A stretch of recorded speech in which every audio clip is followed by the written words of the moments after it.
Ljudska univerza Murska Sobota že več kot pol stoletja skrbi za stalno izobraževanje, pridobivanje znanja in vseživljenjsko učenje. A za učenje niso dovolj le učenci, potrebna je tudi oprema.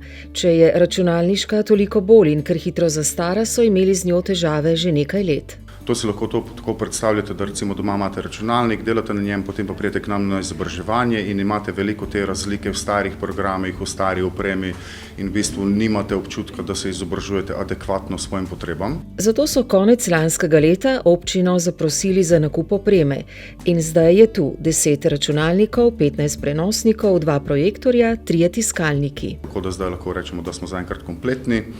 Ker prej smo to s težavo z nekimi lastnimi sredstvi tako reševali, recimo po korak, računalnik po računalnik, bolj za pisarne, ker je tudi tam nujna oprema.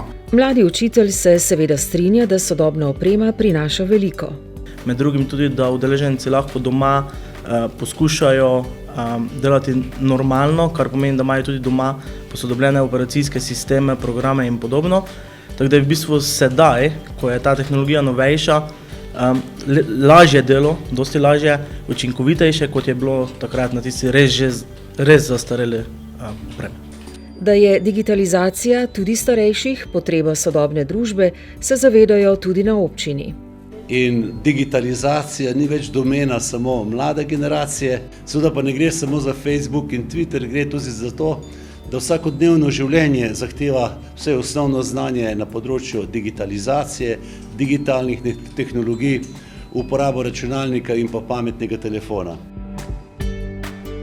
In kot velja za vse javne zavode, ki delujejo v okviru Mestne občine Murska Sobota, se vedno razveselim, ko pride do mene direktor ali pa sodelavec kakega javnega zavoda, pa reče: župan, imam idejo, rabim pa še malo denarja. In za to idejo, za razvoj naše mestne občine, tudi preko Ljudske univerze, seveda se denar mora najti. In kakšna je vizija Ljudske univerze?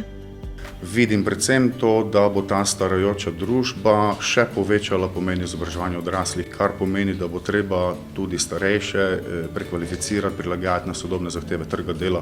Tako da jaz mislim, da je prihodnost Ljudske univerze precej svetleča. Ljudska univerza upravlja izjemno pomembno nalogo, izjemno pomembno poslanstvo, bi lahko rekel. Skrbi tudi za zdravo in aktivno staranje družbe, ki je vedno starejša, in za občutek, da je človek do konca svojega bivanja v družbi koristen in potreben, in se mi zdi, da je ta občutek dober občutek.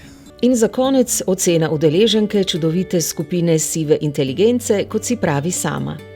Ker nam, ko prideš v to življenjsko obdobje, čas je na pretek, a možgani še delajo, je to čudovita izkušnja, znanje, pridobivanje znanja je nekša največja vrednota, ker ti je nihče ne more vzeti.